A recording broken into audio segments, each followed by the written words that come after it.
Le fonctionnement des véhicules à 2 ou à 4 roues nécessite en majeur le carburant. C'est la principale source d'énergie qui alimente le moteur des engins motorisés.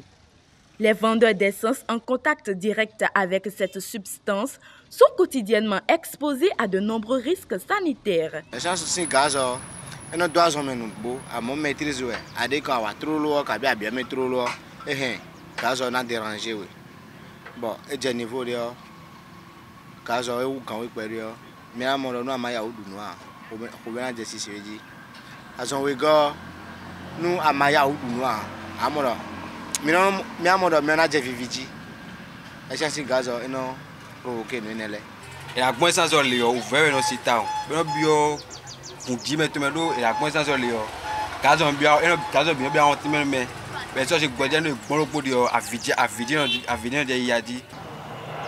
Inhaler l'essence est un risque permanent.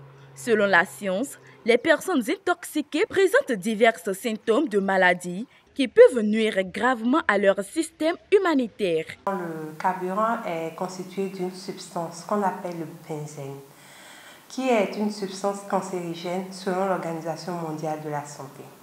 L'exposition à cette substance peut entraîner ou augmenter le risque de développer des cancers, comme le cancer du sang qui est la leucémie.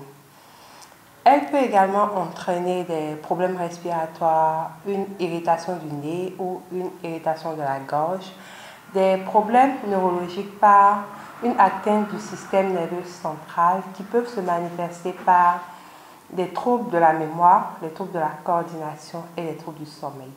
On peut avoir aussi des irritations cutanées pour des patients qui sont allergiques à une substance contenue dans le carburant.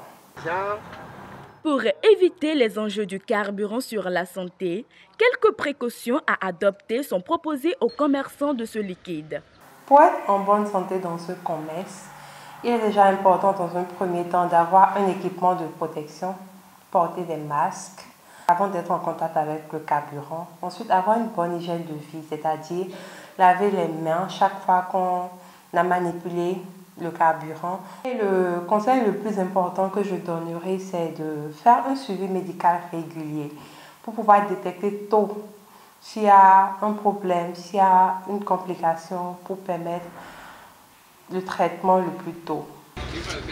Penser aux méthodes de protection corporelle dans le commerce de carburant est crucial pour le bien-être des pratiquants de ce commerce.